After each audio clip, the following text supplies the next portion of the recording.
જાસોલિયા, advocate સંજયભાઈ દોરાજીયા, મહેશભાઈ Vaghani, માઇકલભાઈ pass, સંજયભાઈ Mavani pass, અશ્વિનભાઈ કાસડિયા બડોલી, આ યુવાનો પણ કોઈ મિત્રો આપણે ફૂલ પુષ્પ વર્ષા નથી કરવાની. થોડા મિત્રો હાર્દિકભાઈ અને અલ્પેશભાઈને બીજી વાર કેસ કરાવી પાર્ટીમાં સ્વાગત કર્યું. ત્યારબાદ અન્ય યુવાનો પણ પાર્ટીમાં જોડાય છે. બીજા યુવાનો પાછળ છે. ચિરાગભાઈ દેસાઈ, પંકજભાઈ સિદ્ધપરા, હિતેશભાઈ જાસોલિયા, મહેશભાઈ વાઘાણી, સંજયભાઈ ભારત માતા કી.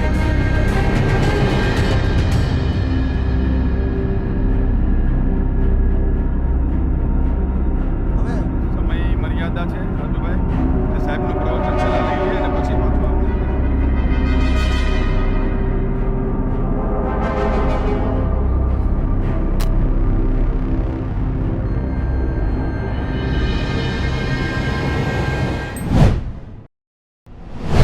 કુને અને કોઠા સૂજથી ભવ્ય શ્રીરામ મંદિરના નિર્માણ થકી આ દેશને વિશ્વગુરુ તરફ આગળ વધારવાના એક ડગલા તરફ દેશ આગળ વધી રહ્યો છે.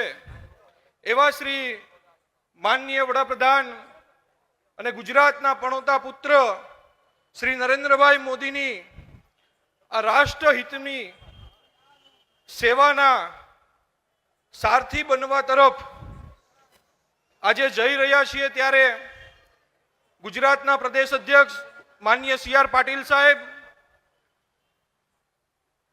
સુરત શહેરના પ્રમુખ માનનીય નિરંજનભાઈ જાંજમેરા, સાથી તમામ ભારતીય જનતા પાર્ટીના મંચસ્થ મહાનુભાવો અને જેમણે આ સંઘર્ષની ઘડીમાં હર હંમેશ અમારો સાથ સહકાર આપ્યો છે એવા મારા યુવાન દોસ્તો અને વડીલો,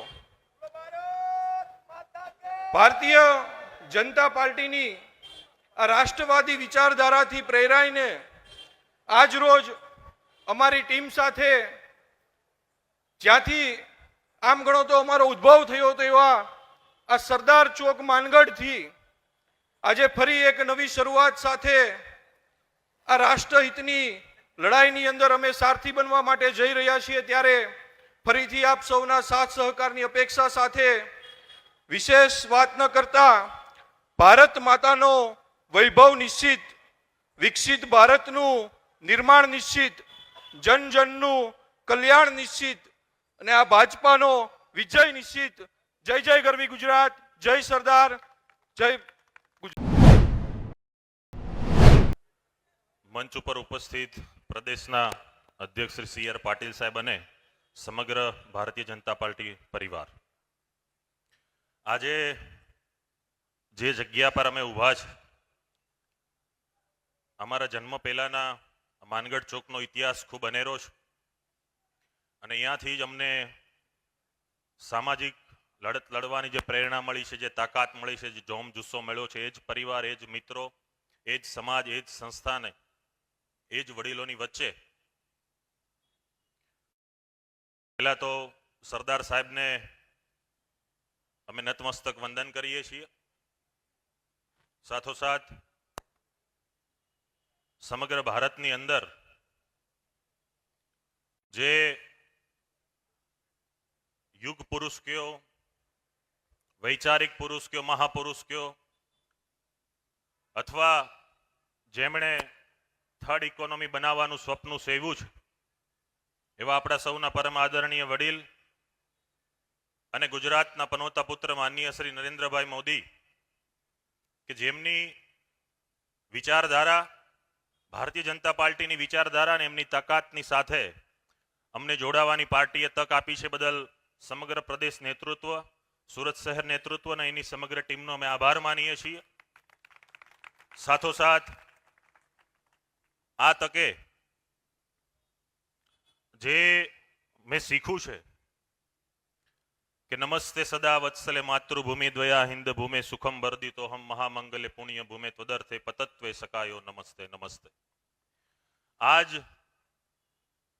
મંત્ર, આજ પ્રાર્થના અને આજ વિચારની સાથે એક મોટું વટવૃક્ષ બન્યું છે ને એમાં એક અમને ડાળના એક પાન તરીકે જે પાર્ટીએ મોકો આપ્યો છે તમામનો આભાર માનીએ છીએ. મંચ ઉપર ઉપસ્થિત તમામ લોકોનો આભાર માનીએ છીએ. ખાસ કરીને આજ ઉપસ્થિત થયેલા સૌ લોકો, અમારી ટીમ, અમારી સાથે જોડાયેલા તમામ યુવાનો, વડીલો, યુવા દોસ્તો, એડવોકેટ મિત્રો, સામાજિક સંસ્થાના કાર્યકરો, એનજીઓ અને સોસાયટીના પ્રમુખનો પણ હું આ તકે ખૂબ ખૂબ આભાર માનું છું.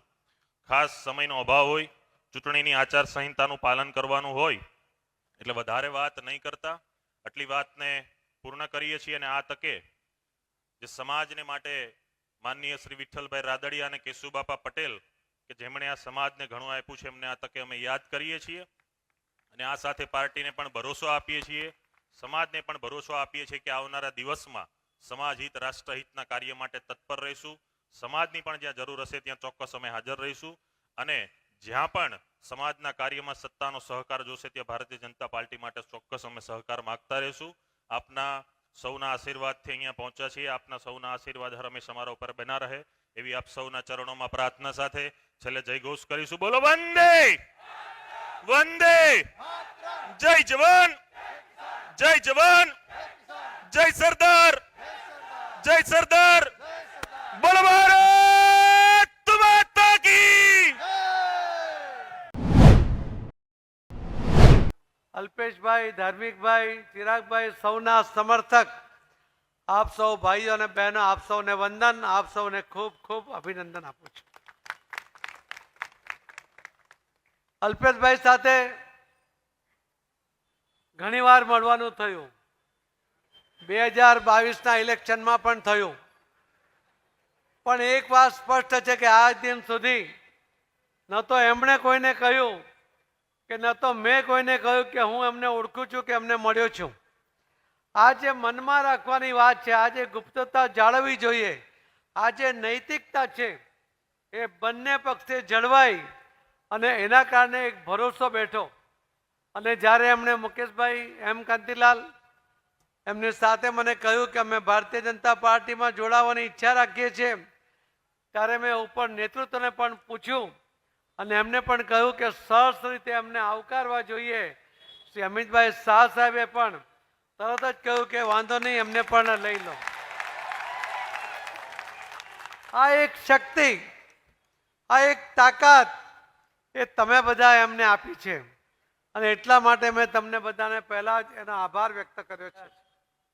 એક સમય એવો હતો કે ભારતીય જનતા પાર્ટીનો આ માનગઢ ચોક એ ભારતીય જનતા પાર્ટીનો ગઢ ગણાતો હતો. અને આજે ફરીથી ભારતીય જનતા પાર્ટી સાથે આપ જોડાઈને એક તાકાતનું જે પ્રદર્શન કર્યું છે એના માટે હું આપ સૌને ખૂબ ખૂબ અભિનંદન પણ આપું છું.